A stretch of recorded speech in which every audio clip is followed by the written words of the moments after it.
the Gospel according to St. John, and we have reached chapter 15, and we're going to start meditating from verse 16 onwards.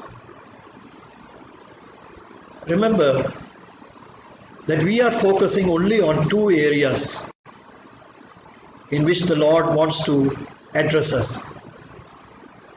The two areas are these. One is to know who is our Father and what is His feeling towards us.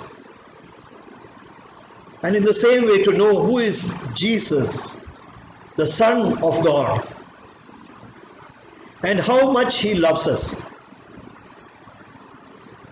and who is the Holy Spirit, who is present now with us to explain these words to us.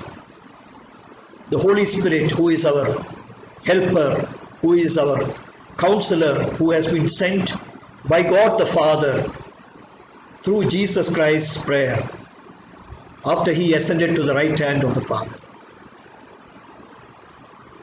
And the second area that we are focusing on is to know what is the will of God regarding us, and how can we fulfill the will of the Father in our life, in our day-to-day life, and till the end of our life in this world. So these are the two things that we are concentrating on. In this world, brothers and sisters, you will find many Bible studies, but all those studies, even though they are very important, the two most important things are to know who is this God, because it is only by knowing Him that we can come into eternal life, and it is only by serving Him in the way that He wants us to serve Him, and by obeying Him in whatever He has commanded us, that we can bring forth the fruits that He expects from us in our life. And that is why this Bible study has chosen to dwell only on two things like this. There are a number of topics on which Bible studies are based. All these are good. It enhances our knowledge of the Holy Bible. But these two things are so important that without these two things, we may lose out on getting the everlasting life that Jesus has brought to us freely, and by losing out the rewards which the Lord has promised to those who obey Him. So let us start reading from verse 16 onwards. Jesus is speaking. Ye have not chosen me, but I have chosen you, and ordained you that ye should go and bring forth fruit, and that your fruit should remain, that whatsoever ye shall ask of the Father in my name, He may give it you. These things I command you, that ye love one another. Here Jesus is telling us that it is Jesus Himself who has chosen us. It is not we who chose Jesus. We read in the first letter of John and in the 4th chapter that it is not we who loved Jesus first. He loved Jesus. Jesus loved us. And that is why He came into this world. So He is reminding us that He has chosen us. It is not that we were doing our will, and we, according to our will, we have chosen to follow Him. The thing that we have to remember is that first thing is that Jesus loved us so much that He chose us to be the people who are going to be redeemed through the sacrifice that He has made. And that is why He is saying that He has chosen us. He has not rejected anybody. He has chosen everyone. The Father God has chosen everyone in this world. But what has happened is that people, they prefer to live the life of this world according to the will of the prince of this world, who is the devil. And they do not choose to believe in the Son of God, who came down as man and who got a name just like you and I have got a name, and that name is Jesus. And it is only through the name of Jesus that salvation can be claimed by any man in this world. So if a man believes in the name of Jesus and he chooses to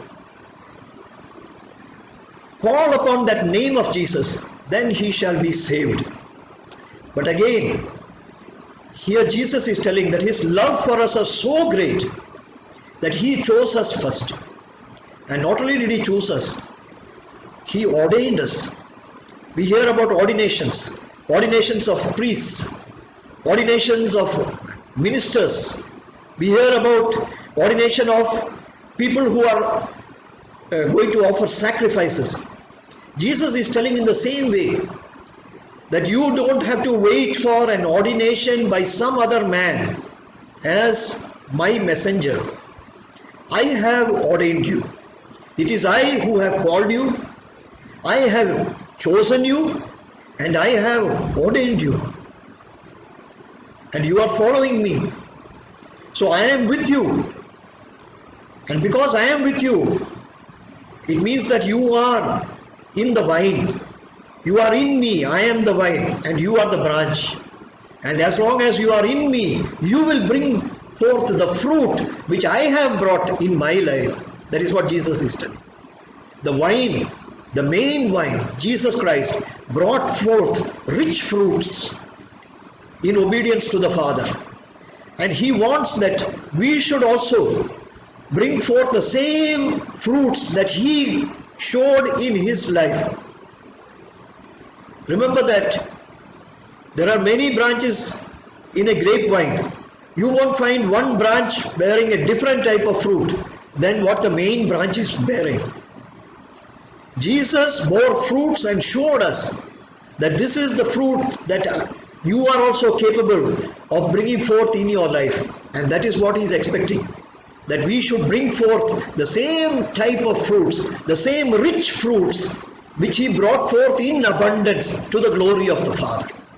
And he's saying that when you are having a fruit bearing life, then he has promised us this thing. Because that word is written, that whatsoever you shall ask. That means there is a condition that so long as your fruits are remaining, so long as you are bringing forth fruits, and those fruits are remaining in you, that in that case, whatsoever you shall ask of the Father in my name, he may give it you. Hallelujah. Oh, this is the inheritance of the saints, that when we bring forth fruit according to what our Jesus brought forth in his life, by depending not on ourselves, but by depending on the main vine, who is Jesus Christ, and the life that is supplied through that vine, then we can ask the Father for anything, whatsoever you shall ask. Anything that is required, we can ask the Father in the name of Jesus, and God the Father will be pleased to give it to us. And the 17th verse is saying, these things I command you, that you love one another. The main fruit that the Lord is expecting to be seen in our life is that we will love one another. Because you will not find the branches of a grapevine at enmity with one another. All live in harmony with the main vine. And that is why the love which is flowing through Jesus Christ will flow through the branches also. That is you and me, and we will love one another. And the 18th verse is saying, if the world hate you, you know that it hated me before it hated you. If you were of the world would love his own. But because ye are not of the world, but I have chosen you out of the world, therefore the world hateth you. Sometimes we think, why does the world hate good people? Why should bad things happen to good people. Sometimes men in the world, they are enemies of people who follow Jesus sincerely and in truth. And also we have another power, an invisible power against us. And therefore bad things keep on happening to us when we choose to follow Jesus. Because the world, the prince of this world, that is the devil, he hates us. Because we have been chosen by Jesus out of the world. Where the remaining part, the many people of the world, they are running after the evil power of this world. We have chosen to follow Jesus Christ. And therefore, the prince of this world, the prince of darkness, who is the devil, he hates us. And he sends his agents, many people, against us. Sometimes even the people whom we love, we do not know why they hate us. But here Jesus has explained it to us. He is saying that if the world hates you, just remember one thing, that the world hated Jesus before it hated us. Why should a good man, if you call him a man, Jesus, who did everything good for other people, why should he be crucified on the cross? Why should he be hated so much? It is because the world hated him. The prince of this world hated him. And Jesus has said that if we were of this world, we will not have any problem. This answers the question that why do wicked people prosper? Because they belong to this world. And they have, as a support, they are having the prince of this world. And so he gives them the earthly treasures so that they will close their ears and their eyes to Jesus, who is able to give them eternal life and not just the things of this world. In the 20th verse, remember the word that I said unto you, the servant is not greater than his Lord. If they have persecuted me, they will also persecute you. If they have kept my saying, they will keep yours also. When I read this verse, I think of a great servant of God, Graham Staines. Graham Staines, he went and he was working among the lepers. People who were outcasts of the society, thrown out into a jungle. And Graham Staines left his own country, Australia, came to Manoharpur in Orissa. And he went and he made his dwelling among the lepers, cleaning their wounds and attending to them. And what was the result of that? The people of this world, they persecuted him. They killed him and his two sons when they were sleeping in a jeep in which they were taking rest at night in that village of the lepers. And Jesus has explained this one. He said that the servant is not greater than his Lord. If we choose to be the servants of Jesus, then we should be prepared to accept the sufferings which our Lord also suffered. It is not the Lord who is pushing us into suffering. It is the world which is bringing suffering on us. But in everything, we show the same patience and the same forgiveness of our Lord Jesus Christ, so that it becomes a testimony to the world. And Jesus has said this one, that the servant is not greater than his Lord. Yes, indeed, our Lord is Jesus Christ, and we are only his servants. What we get is nothing compared to what he has suffered. In the 21st verse, but all these things will they do unto you for my name's sake, because they know not him that sent me. So Jesus is explaining the reason why people, they turn against us. It is because they do not know the Father. If they knew the Father, they would not do such evil and wicked things to those who are going out in the name of Jesus, who is the Son of God. They are doing these things for my name's sake. That is what Jesus is saying. And he has promised, when we read Matthew's Gospel, he has said that if we are persecuted for his name's sake, on that day we should rejoice and leap for joy, because great is our reward in heaven. That is what he has promised in his Sermon on the Mount.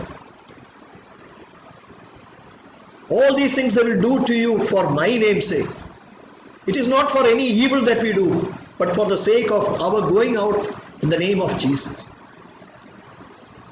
And then he is telling that, forgive them, because they do not know what they are doing.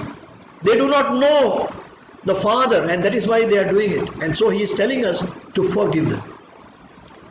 If I had not come and spoken unto them, they had not sinned. But now they have no cloak for their sin. He that hateth me, hateth my Father also. Here there is a very sad truth which Jesus is revealing to us. That unless a man accepts Jesus Christ, he cannot accept God the Father as a Father. It is only through Jesus Christ that a man can access the Father. If a man, on the other hand, hates Jesus, as we find in this world, there are many people who hate Christians. Those who follow Jesus, they hate the people who are following Jesus Christ. About them, Jesus is writing here that he that hateth me, hateth my Father also. They are hating the Father also. If I had not done among them the works which none other man did, they had not had sin. But now they have both seen and hated both me and my Father.